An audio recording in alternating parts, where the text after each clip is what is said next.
हमीरपुर में अपने निवास पर पहुंचे मुख्यमंत्री सुखविंदर सिंह सुक्खू के राजनीतिक सलाहकार सुनील शर्मा बिट्टू ने कहा कि सीएम ने कर्मचारियों को ओपीएस का तोहफा देकर अपने वायदे को निभाया है और इससे पूरे प्रदेश ही नहीं बल्कि देश में भी इस काम की बेहद सराहना की जा रही है।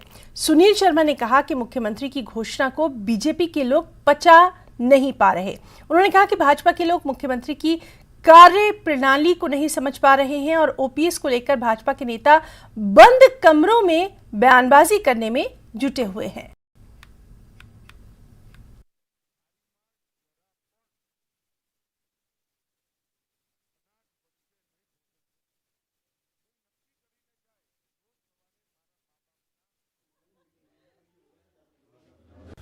चुनावों से पहले कुछ एक कमिटमेंट की गई थी हिमाचल प्रदेश के लोगों के साथ और खास करके उसमें मुख्य मुद्दा था ओपीएस का। और जहां तक ठाकुर सुखविंदर सिंह सुक्खू जी की बात है, जब जब मौका मिलता था चुनाव होने से पहले वो ओपीएस के पक्ष में बात करते थे, लेकिन भारतीय जनता पार्टी की सरकार ने ये समझा था कि शायद ये कहने का जुमला है।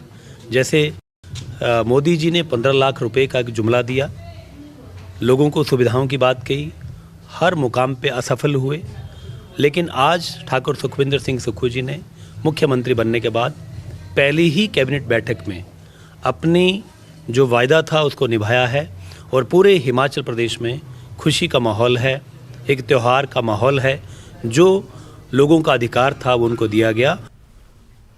हिमाचल पथ परिवहन सेवानिवृत्त कर्मचारी कल्याण मंच का एक प्रतिनिधिमंडल जिलाध्यक्ष अजमेर ठाकुर की अध्यक्षता में मुख्यमंत्री के राजनीतिक सलाहकार सुनील शर्मा से मिला। इस दौरान उन्होंने मुख्यमंत्री के राजनीतिक सलाहकार का फूलमाला पहनाकर स्वागत किया और अपनी मांगों को लेकर एक ज्ञापन भी उन्हें सौंपा। इस ज्ञापन में हिमाचल पथ परिवहन के सेवानिवृत्त कर्मचारियों ने रिवाइज पेंशन के साथ इसके अलावा 65, 70 और 75 साल की आयु पूरी कर चुके पेंशनर्स को दूसरे विभागों की तरह 10 और 15% राशि का लाभ देने की मांग की।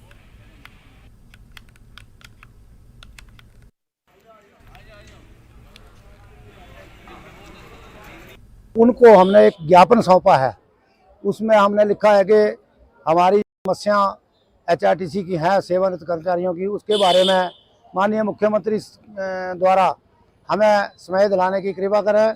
आपके माध्यम से हम जो है माननीय मुख्यमंत्री जी से मिलना चाहते हैं और हमारी मांगों को जो है माननीय मुख्यमंत्री जी है वो पूरा करेंगे, ऐसी हमें आशा है।